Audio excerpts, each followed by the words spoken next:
Jail चुरबे की घर बात हो रही है ना मेरी ये। हाँ, बात हो रही है, बोलो आगे। हाँ बेटी आपकी किधर है? मैं डिटेल नहीं दे रहा आपको, तुम सिर्फ मुझे ये बताएं आप। तुम पहले क्यों नहीं डिटेल दोगे?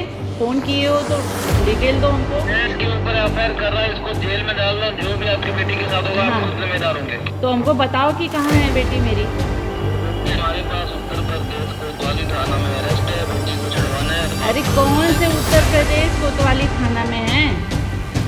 उत्तर प्रदेश में तो बहुत फोन रखो, मैं अभी खबर लेती हूँ। तुम पुलिस वाले हो ना, तुम्हारी अभी तुम्हारी मैं खबर लेती हूँ। नमस्कार दोस्तों, इससे पहले मैंने एक वीडियो बनाया था जिसमें मैंने बताया था कि कैसे जो ठग हैं वो लोगों को कॉल कर रहे हैं और उनसे कह रहे हैं कि आपके फ़ोन से अश्लील वीडियो देखी गई है। माँ बाप को फ़ोन कर रहे हैं और उन्हें बता रहे हैं कि उनके बच्चों से के फ़ोन से अश्लील वीडियो देखी जा रही है, जिसके चलते उन पर एफआईआर की जाएगी और अगर आप एफआईआर नहीं कराना चाहते हैं तो इसके बदले हमें इतना पैसा दे दीजिए। लेकिन अब ये ठग जो है ये एक कदम आगे बढ़ गए हैं। इन्हें पता है कि फ़ोन पर इस तरह से धमकाने से कुछ नहीं होगा, तो एक नई तरह की ठगी इन्होंने शुरू कर दी है और वो ठगी ये है कि फ़ोन करके आपसे ये कहा जाता है कि आपके बच्चे को अरेस्ट कर लिया गया है। ये वीडियो जरा आप एक बार देखिए। इसके ऊपर एफआईआर कर रहा है, इसको जेल में डाल दो, जो भी आपकी बेटी के साथ होगा आप हाँ, खुद जिम्मेदार होंगे। तो हमको बताओ कि कहाँ है बेटी मेरी। बेटी हमारे पास उत्तर प्रदेश कोतवाली थाना में अरेस्ट है, बेटी को छुड़वाना है। अरे कौन से उत्तर प्रदेश कोतवाली थाना में है? तो अब आपको ये नहीं कहा जाएगा कि आपको अरेस्ट कर लिया जाएगा, आपसे ये कहा जा रहा है कि बच्चे को अरेस्ट कर लिया गया है। और मजे की बात क्या है कि बच्चा तो घर में है और ऐसा एक केस नहीं है, ऐसे बहुत सारे केस हैं जहां पर इस तरह से डिजिटल अरेस्ट का स्कैम चल रहा है। होम मिनिस्ट्री ने और कई सारे जो स्टेट्स हैं उनकी पुलिस ने ये एडवाइजरी जारी की है, लोगों को लगातार सतर्क किया जा रहा है कि इस तरह का अगर स्कैम आपके साथ होता है तो आप उसे रिपोर्ट करें और उसका शिकार ना बने। अब ये डिजिटल अरेस्ट स्कैम पूरा क्या है इस पर चर्चा कर लेते हैं और इससे आप कैसे बच सकते हैं ये भी मैं आपको इस वीडियो में बताऊंगी। तो डिजिटल अरेस्ट का मतलब है कि आपको फोन के जरिए किसी डिजिटल डिवाइस के जरिए वर्चुअली आपको अरेस्ट करने की बात की जाती है या फिर आपसे ये झूठ बोला जाता है कि आपके किसी परिवार के सदस्य को अरेस्ट कर लिया गया है। ये ज्यादातर उन केसेस में होता है जहां पर ये बच्चे जो है ये स्कूल पास करके जो फर्स्ट ईयर, सेकेंड ईयर या थर्ड ईयर में पढ़ रहे हैं या ग्रेजुएशन कर रहे हैं या फिर उससे बाद कहीं नौकरी कर रहे हैं, जो कि ये स्कैमर्स को लगता है कि अपने घर से अपने माँ बाप से दूर रह रहे होंगे। अगर वो अपने घर में रह रहे हैं तो जाहिर सी बात है कि माँ बाप को पता होगा कि बच्चे घर में हैं, लेकिन ये उन लोगों को टारगेट करते हैं जिनके बच्चे बाहर रह रहे हैं। अब इसमें ये एक तुक्का लगाते हैं कि हाँ शायद ये बच्चे बाहर रह रहे होंगे, जो कि हर समय सही नहीं निकलता है। इन्हीं में से एक एग्जाम्पल ये था जहाँ पर आज कॉल गई थी, तो ये जो महिला है इनसे कहा जा रहा है कि आपकी बेटी को हमने अरेस्ट कर लिया है और अब इसके साथ गलत काम किए जाएंगे या इसको जो भी है सजा दी जाएगी या जो भी, तो इस तरह से कहा जा रहा है। लेकिन यहाँ पर इस महिला को पता था कि मेरी बेटी जो है वो घर में है, तो इन्होंने काफ़ी आप कहिए एकदम स्ट्रेट फॉरवर्ड, काफ़ी कॉन्फिडेंस में और बहुत ही बहादुरी से इससे डील कर लिया। लेकिन जो लोग कम पढ़े लिखे हैं, जो लोग इन्हें नहीं समझ पाते हैं, जिनके बच्चे बाहर रह रहे हैं, गाँव के हैं जहाँ पर ज़्यादा अवेयरनेस अभी तक नहीं है, तो वो लोग तो आसानी से इन ठगों की बातों में आ जाते हैं और जो भी ये उसके बदले में मांग करते हैं उन्हें दे देते हैं।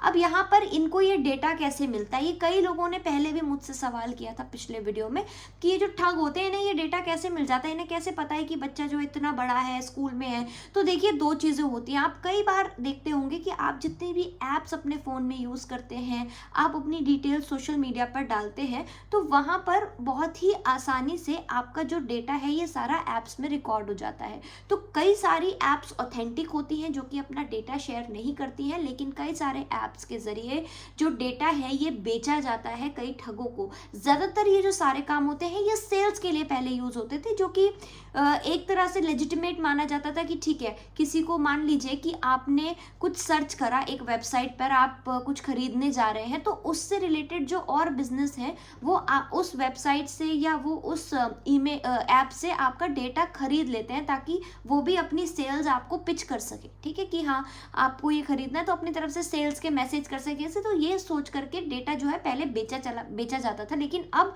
जो ठग हैं ये इस डेटा को खरीद लेते हैं और इसको खरीदने के बाद आपकी सारी डिटेल्स उसमें होती है। आपने देखा होगा जब भी कभी आप एक ऐप में कहीं ओपन करते हैं तो सबसे पहले आपसे रजिस्टर करा लिया जाता है। आप किसी वेबसाइट पे जाते हैं तो वहाँ पर एक सामने पॉपअप आ जाता है कि आप अपने आप को पहले रजिस्टर कीजिए, जिसमें आपका नाम पूछा जाता है, ईमेल आईडी पूछी जाती है, वहाँ पर आपका डेट ऑफ बर्थ पता किया जाता है और भी बहुत सारी डिटेल्स ले ली जाती हैं। अब इन स्कैमर्स के पास क्या है, इन स्कैमर्स के पास आप लोगों का, आप के या जो अगर बच्चे हैं तो उनके माँ बाप के नाम तक होते हैं, तो ये लिया जाता है आधार के डेटा की मदद से। कई जगहों पर आप अगर अपना आधार कार्ड कहीं पर भी लगाते जाते हैं या आप कहीं पर सबमिट कर देते हैं अपना आधार कार्ड, तो वहाँ से ये जो ठग हैं इनका पूरा ये गैंग होता है जो सारे टाइम इसी पे काम करता है कि लोगों का पर्सनल डेटा जो है कैसे कलेक्ट कर लिया जाए।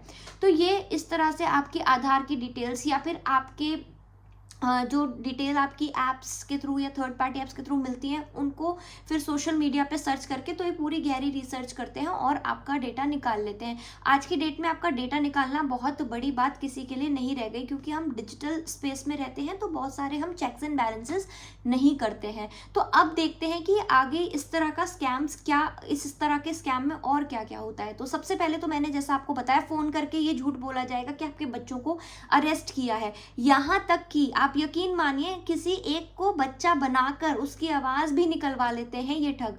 आवाज़ निकलवाएंगे रोते हुए किसी भी मतलब उस एज ग्रुप के बच्चे की, या खुद से आवाज़ बदल करके रोने की एक्टिंग करेंगे, लेकिन इससे ज़्यादा कुछ नहीं बोलेंगे क्योंकि वो कोई और शख्स है। अगर आपका बच्चा होगा तो आप आवाज़ पहचान लेंगे, इसलिए तो ये पूरा सेटअप कर लेते हैं। कुछ मामले और भी सामने आए हैं। अभी बेंगलोर का एक मामला था जहाँ पर कि इस महिला को, एक महिला है जो कि 50-60 साल की है, उस महिला को वीडियो कॉल पे बुलाया जाता है ये कह करके कि आपके फ़ोन से मनी लॉन्ड्रिंग का जो है कुछ किया गया है, इलीगल तरीके से मनी लॉन्ड्रिंग की गई है, तो आपके ऊपर अब ये केस दर्ज होगा और आप ये किसी और को मत बताइए क्योंकि ये नेशनल सिक्योरिटी का मामला है। तो इस तरह से फंसा देते हैं, या तो कुछ ऐसी बात बता देंगे जिससे आप समाज के सामने जो है शर्मिंदा हो जाएं कि अश्लील वीडियो देखते हैं, या ऐसे कुछ नेशनल सिक्योरिटी, टेररिज्म, इस तरह की बातें करेंगे कि आप किसी के साथ उस चीज़ को शेयर भी ना करें। उसके बाद आपको वीडियो कॉल पर बुलाया जाएगा। अब ये ठग जो होते हैं ये यहाँ तक सीमित नहीं है। इन ठग की अगर आप तस्वीर देखें, अभी मैं आपको ये व्हाट्सएप का स्क्रीनशॉट दिखा रही हूँ इस नंबर का, जिसमें ये जो व्यक्ति है ये पुलिस की वर्दी पहने हुए है। इससे पहले जो वीडियो बनाई थी उसमें भी ये व्यक्ति जो एक ठग है वो पुलिस की यूनिफॉर्म में, पुलिस की वर्दी में उसने फ़ोटो लगा रखा है अपना, ठीक है। तो इस और सायरन की आवाज़ निकालेंगे, पूरा पुलिस स्टेशन का सेटअप बना देंगे। तो एक महिला जिससे वीडियो कॉल पर बुलाया गया उसके सामने तो खुद पुलिस वाले बनकर पुलिस की वर्दी में बैठकर वीडियो कॉल पर, स्काइप पर उससे बातचीत भी करी है इन ठगों ने, और फिर उससे उसके बदले पैसे मांगे गए धमका करके। तो ये आप बिल्कुल सतर्क रहें। कभी भी कोई भी पुलिस स्टेशन किसी भी तरह का आपके ऊपर केस दर्ज होता है, पुलिस को अगर आपको पकड़ना है तो पुलिस आपको फ़ोन करके नहीं बताएगी। किसी व्यक्ति ने कोई गुनाह किया तो क्या पुलिस उसे फ़ोन करके बताएगी हम तुम्हें पकड़ने आने वाले हैं, या आपको वीडियो कॉल पे बताएगी कि आइए हम आपको पकड़ने वाले हैं। तो और अगर किसी ने सच में को गुनाह करा है तो क्या वो वहाँ बैठा रहेगा, पुलिस का इंतज़ार करेगा कि वो आए और मुझे पकड़ ले? ऐसा नहीं होता है। अगर पुलिस को आपको अरेस्ट करना है तो वो एक वारंट लेकर आपके घर आकर आपको अरेस्ट करेंगे। उसके बाद आपको थाने में लेकर जाया जाएगा जो उनके जुरिस्डिक्शन में आता है। आपसे वीडियो कॉल पर नहीं बोला जाएगा कि ये देखिए आपका अरेस्ट वारंट कोई भी अरेस्ट वारंट तो वो फर्जी भी दिखा सकते हैं, बना सकते हैं, लेकिन जब पुलिस घर पर आती है तो उनके पास एक असल वारंट होता है, उनके पास उनकी आईडी होती है, आप वो मांग सकते हैं। अगर आप एक महिला हैं तो एक महिला पुलिस कर्मी ज़रूर साथ में होगी। लेकिन यहाँ पर जो वर्चुअल यानी कि जो डिजिटल अरेस्ट होता है, यहाँ पर किसी भी तरह की पुलिस वालों की, फ्रॉड्स की, स्कैमर्स की बातों में आपको नहीं आना है। अगर आपको फ़ोन करके ये बोला जाता है कि आप पे FIR है, आप अरेस्ट है किसी भी चीज़ के लिए हो, वो किसी भी चीज़ के लिए, किसी भी गलती किसी भी आपने करा है नहीं करा है, लेकिन आपको फ़ोन पे या डिजिटली कोई भी अरेस्ट नहीं कर सकता है। अगर आपके साथ ऐसा हो तो आपको क्या करना है, सबसे पहले तो आपको उस पर्सन से ज़्यादा चीज़ें पूछनी है ताकि आप ये पता लगा सके कि वो सच बोल रहा है या झूठ, क्योंकि ज़्यादातर ये स्कैमर्स ही होते हैं। तो इन महिला ने जिस तरह से बात की है इस स्कैमर से, इसी तरह से आपको और सवाल पूछने हैं। क्या बच्चे का नाम है, क्या गुनाह किया, आप कौन से पुलिस स्टेशन से बोले? इसने पूछा कौन से पुलिस? उत्तर प्रदेश कोतवाली। उत्तर प्रदेश कोतवाली क्या होता है? कोतवाली एक जगह, एक जिला, एक शहर की होगी कि उत्तर प्रदेश कोतवाली से बोल रहे हैं। तो वहाँ वो पकड़ा गया और अब उसके पास कुछ जब बोलने को नहीं था तो वो फ्रस्ट्रेशन दिखा रहा है, गुस्सा दिखा रहा है इस महिला के ऊपर और फिर गाली गलौज पर उतर आया। तो गाली गलौज पर उतर आया, कोई भी पुलिस वाला है, कोई भी है, तो वो इस तरह से आपसे बात नहीं करेगा। अगर आपने कुछ गलती करी, आपको घर पर आकर आपको अरेस्ट किया जाएगा। तो इस तरह से आप पहले उससे सवाल पूछ सकते हैं। उसके बाद 1930 जो कि साइबर सिक्योरिटी का नंबर है, टोल फ्री नंबर है, आप इस पर कॉल करके इस व्यक्ति का जो कॉन्टैक्ट नंबर है वो दे सकते हैं। दूसरा, cybersecurity.gov.in की वेबसाइट पर जाकर के आप इस व्यक्ति की कंप्लेंट भी कर सकते हैं। ऐसी बहुत सारी कंप्लेंट हुई है, इनको ट्रैक किया जाता है। कई लोगों को यकीन मानिए पकड़ा भी गया है। दिल्ली से एक महिला और उसके 2 साथियों को भी पकड़ा गया था, अरेस्ट किया गया था, जो कि डिजिटल अरेस्ट के इस पूरे स्कैम का हिस्सा थे। तो इन लोगों को जब ज़्यादा से ज़्यादा कंप्लेन जाती है तो इन पर एक्शन लिया जाता है और इनको अरेस्ट किया जाता है। और ये करना बहुत ज़रूरी है, कंप्लेंट करना बहुत ज़रूरी, क्योंकि जब आप कंप्लेंट करते हैं तो इन लोगों को अरेस्ट किया जाता है। और जो लोग बहुत इनोसेंट हैं, जिन्हें इन चीज़ों के बारे में कुछ पता नहीं है, जो लोग बहुत ज़्यादा अवेयर नहीं है, उनको आप स्कैम होने से उनको बचा सकते हैं, उनको आप लुटने से बचा सकते हैं। तो आपको ये वीडियो ज़्यादा से ज़्यादा शेयर करनी चाहिए, उन लोगों तक पहुंचानी चाहिए जिन्हें आपको लगता है कि किसी भी तरह की वो इस ठगी और इस स्कैम का शिकार बन सकते हैं। अगर आपके साथ कोई भी स्कैम हुआ, इसके अलावा किसी भी तरह का चालान से रिलेटेड, लोन से रिलेटेड या कोई भी फाइनेंशियल स्कैम आपके साथ हुआ है, तो आप कमेंट सेक्शन में मुझे बताइए और कोशिश करिए कि उस चीज़ को आप रिकॉर्ड में रखें ताकि हम उस पर वीडियो बना सकें और ज़्यादा से ज़्यादा लोगों को अवेयर कर सकें। Thank you.